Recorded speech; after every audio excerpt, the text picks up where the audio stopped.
وہ بلکہ جنہوں بالکل ہی راحت ہو جاتی پھر ویسے کہنا 100 دے سارے لائے وہ، ایسے ہوتا ہے کہ نہیں؟ تو یہ مالک کی مرضی ہے، کسٹمر کی مرضی ہے، جس میں طے ہو جائے۔ ایک مجھے واقعہ یاد آ گیا، حضور فاروق اعظم رضی اللہ تعالیٰ عنہ اپنی خلافت کے زمانہ میں کسی ایک مارکیٹ میں گئے، اور وہ جو مالک تھا وہ وہاں نہیں تھا، جو ذمہ دار لڑکا بٹھایا ہوا تھا وہ پہچانتا نہیں تھا۔ تو کپڑا حضور فاروق اعظم نے پسند فرما لیا، فرمایا اس کا کیا ریٹ ہے؟ اس نے کہا جی 2 درہم مثلا، ایک مثال کے طور پہ۔ آپ نے کپڑے کو دیکھا، پسند آ گیا، لے کے نکل آئے۔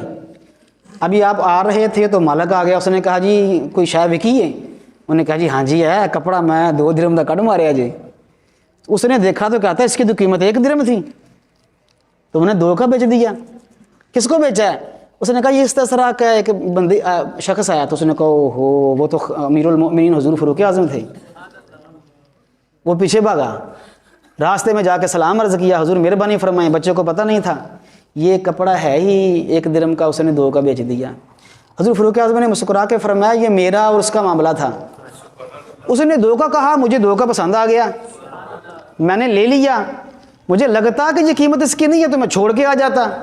تو اس سے آپ اندازہ لگائیے کہ جب چیزیں مختلف ہو جائیں، ایک طرف روپیہ ہو جائے، ایک طرف چیز ہو جائے، تو پھر اللہ اس کے رسول نے کسٹمر اور مالک پہ چھوڑ دیا ہے کہ جہاں وہ طے ہو جائیں، جہاں راضی ہو جائیں، وہاں چیز کو لے جائیں۔ انشاءاللہ عز و جل اس پہ اگلے جمعۃ المبارک میں یہ بات کریں گے کہ کم از کم ریٹ کتنا اوپر رکھنا چاہیے جو اللہ اس کے رسول کو جنہیں شریعت مطہرہ کو پسند ہے۔ مثلاً کہ چیز اگر 1000 کی لائی ہیں تو کیا آپ اس کو 2000 کی بیچ سکتے ہیں؟